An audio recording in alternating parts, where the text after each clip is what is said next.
A lot of you guys have come to watch this video because you have just or recently watched my video on PsychedSubstance where I talked about how I have a 9-month-old son and my life really looks a lot different than a lot of people have previously imagined. However, in that video, I also did state that there's an even bigger aspect to my life that I've never mentioned before in any video. Now, the reason that I've never talked about this part of my past and this part of my current everyday life is simply because I was protecting myself from scrutiny, just like with mentioning I had a son, considering I talk about some very taboo topics online. I was also really afraid.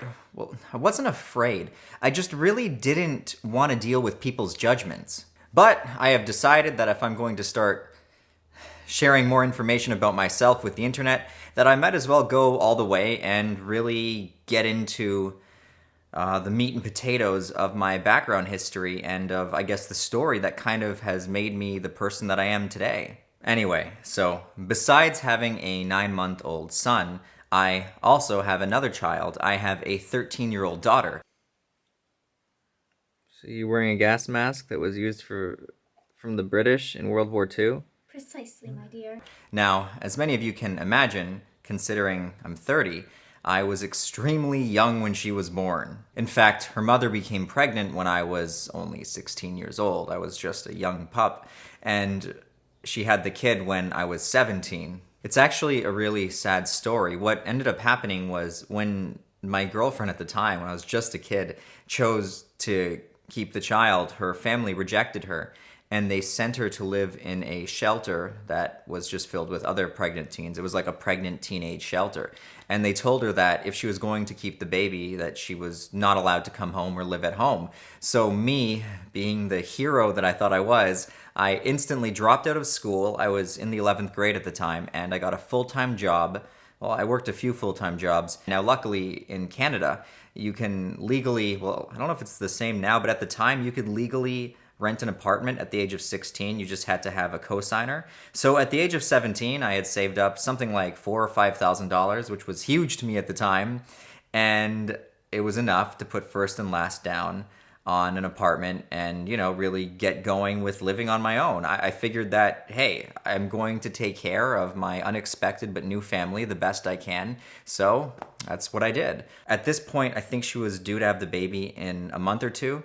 So she stayed where she was comfortable and I got settled in, and we just really waited for my daughter to be born. Now, this is where the story takes kind of a shitty dive for me. I mean, it's really hard to put judgments on it, but at the time, this felt like just the worst betrayal of my life. As soon as the baby was born, her family let her move back in, meaning I had gone through all of that effort for nothing.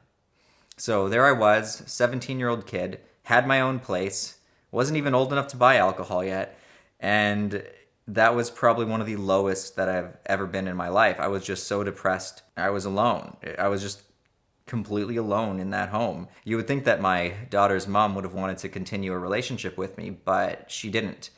About 5 to 8 months after my daughter was born, she left me for, I think, a guy who was 8 years older. She wanted to be with someone who was older, so it really didn't matter how much effort I put in to try to make things work, to try to make my new young family work. She just wasn't having any of it. I don't like talking badly about people, but I can confidently say that at the time she was not a good person.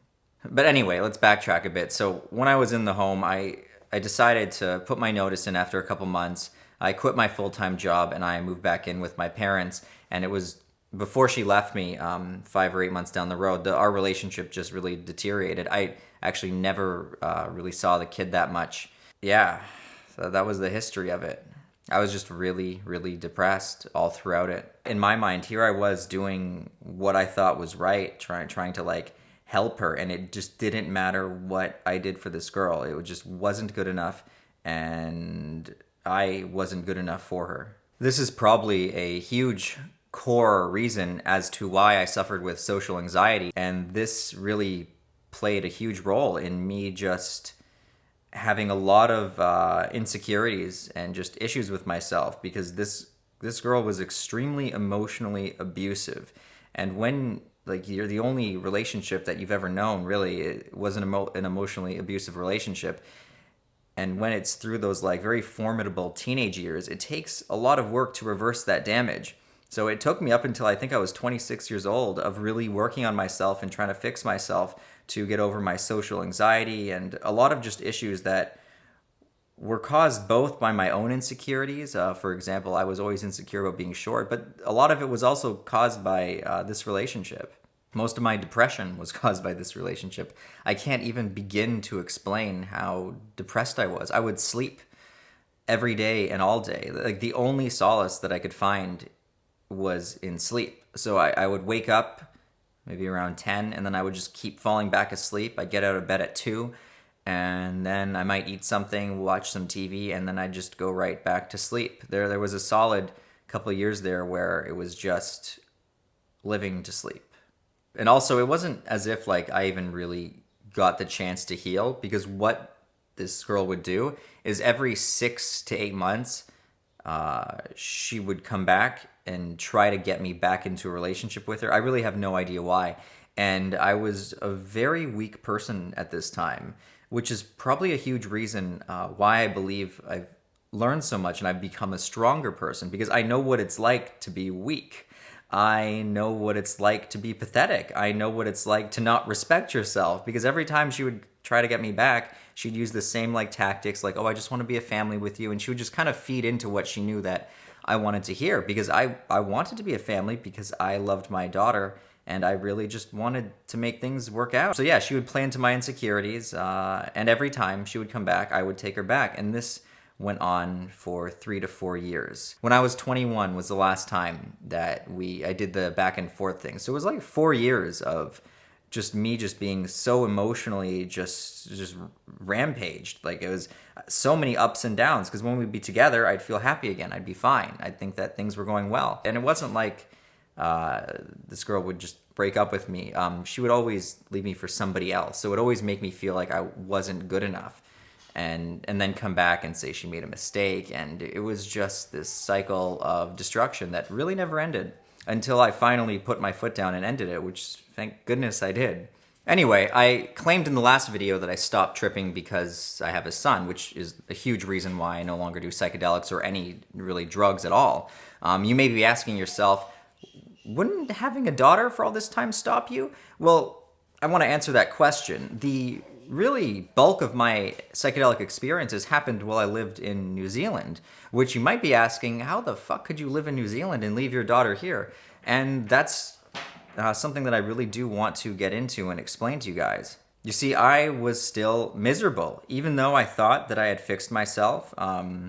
At 26, I thought that I was doing well. That was also the same year that I spent 3 months going through a really heavy party phase and just being extremely abusive to my body, to the point where I even was having suicidal thoughts. I came to the conclusion that in my state, I wasn't good for anybody. I was confused. I didn't know what I wanted to do with my life.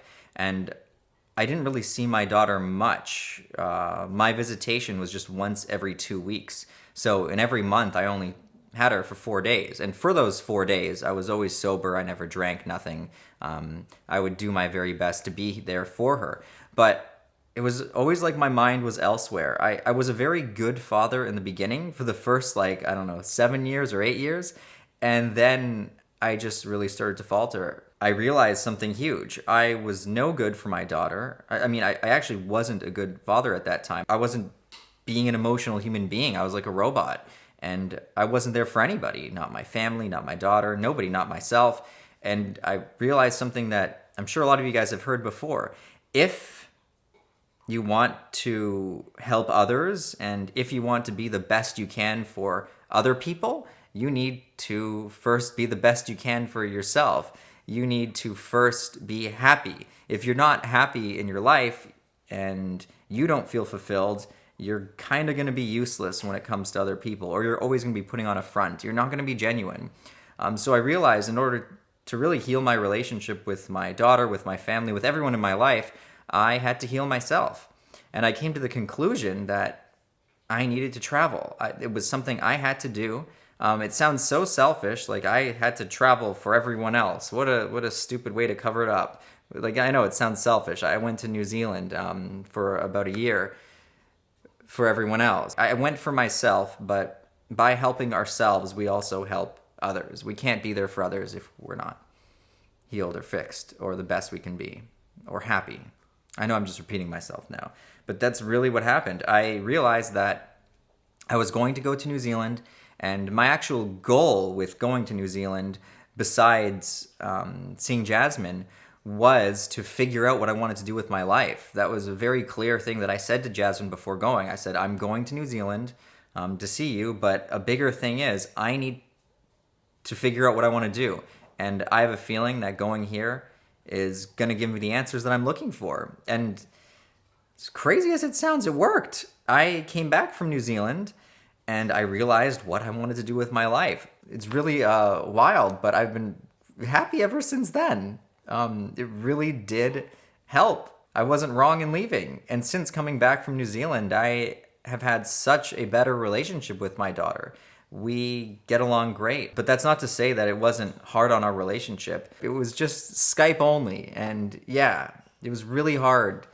Really, really, really, really fucking hard. It was 8 months until I saw her, and there's no way I could have made it another month being in New Zealand.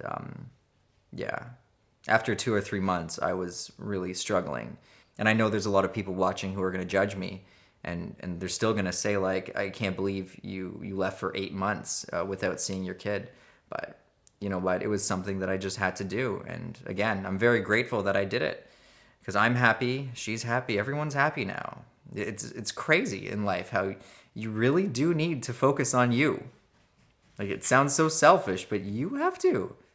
You have to. If you care about everyone else's happiness in your life, you've got to make yourself happy first. Anyway, besides all of that, I also wanted to elaborate more on why my channel succeeded, in my opinion. You see, I had only been working on the channel for 4 or maybe 5 months when we found out that Jasmine was pregnant. I wasn't even uploading once a month. I only had a few videos out at this point. And it actually was knowing we were going to have a son that was my drive, my motivation to make the channel work. Because Jasmine said pretty bluntly to me, Adam, you've got 6 months to show that you're making any kind of money on this, and if I don't see any money in 6 months, then you have to get an actual job. You're done with this dream. And making my YouTube channel work, teaching people about safe use and harm reduction, was what I realized I wanted to do in New Zealand. Knowing that I was going to have a son was actually the catalyst for, in my opinion, the success of my entire YouTube channel. Was like the fire that was lit under my ass to really get going and to make this happen.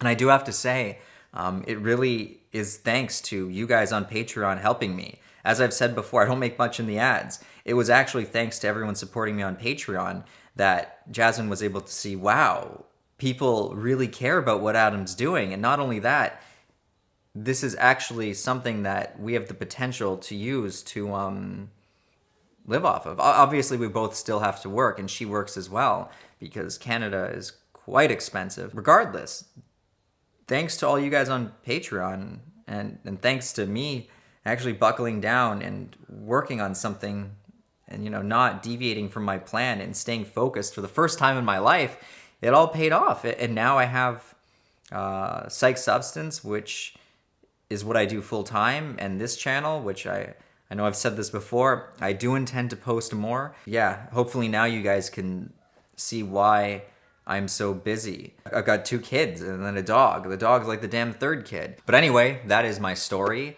I don't really have anything else too crazy that I haven't really shared with the internet at this point. That just makes me feel terrible. Like, oh, there we go. Huge chunk of my life's history and story is now online just for anyone to watch. Completely transparent here, but that's fine. That's fine. I like making videos that I know that there's other people out there who can relate to my story, and hopefully they can find something in my story to use to help them in their own individual journey. And that's really the point of this channel, and even the other channel, is really just to help people. Anyway, if you guys enjoyed this video, be sure to hit that like button, and if you haven't already, subscribe to my channel for future videos. I'd like to give a big thank you to everyone who is supporting me on Patreon. Again, it's thanks to all you guys supporting me on Patreon that I've been able to make this happen, so thanks guys, love you all. Till next time, take care everyone, and I will see you in the next video. Peace out. Dun, dun, dun, dun, dun. I think I said everything I wanted to say.